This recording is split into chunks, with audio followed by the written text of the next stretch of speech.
I'm speaking about the proposed letter that you tabled last time regarding Moscow's non-discrimination ordinance in regards to the liquor bills. First, let me reiterate a resounding thank you for passing the ordinance in 2013.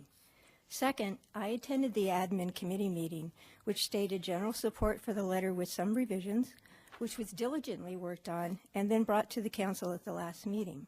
So thank you for your combined efforts in laying out the content of the letter.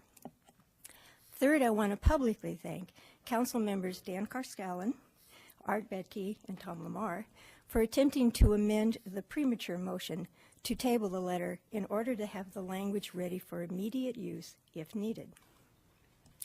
To continue, I and others who emailed you, some of whom emailed you like I did ahead of time, believe the letter should have been sent.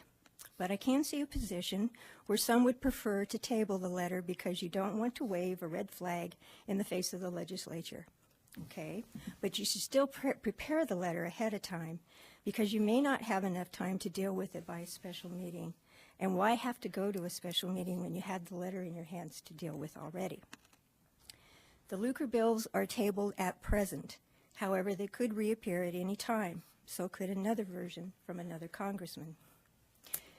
I was here when City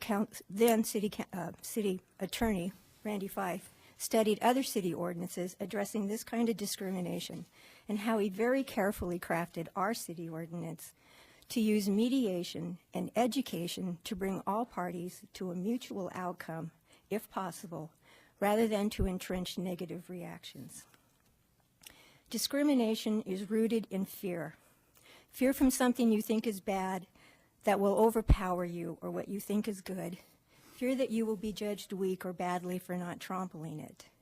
We move beyond fear or discrimination when we can come to a point of basic understanding when we no longer react out of fear that something different might threaten us or our fundamental beliefs, when we learn it doesn't. That is a way to social growth in the world and certainly on the home turf of our communities. As the City Council, you are leaders in this process for human rights, social growth, and the resultant economic outcomes, all these things together. I tend to be cautious, and in some instances, I also think it may be wiser not to wave a red flag at the bull. But other times, I think the bull needs to see your flag, not a flag of attack, but a wave that says, hey, hold on, bully boy, calmer heads need to be heard, there are lines that cannot be crossed, and we are here for the betterment of everyone, non-exclusively. That's why I think the letter should have been sent and is likely to resurface when that bull starts pawing up the turf again.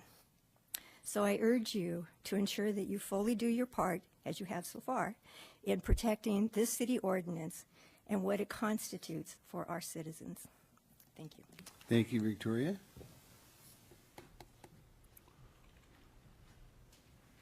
Would others like to come up and speak before we move on?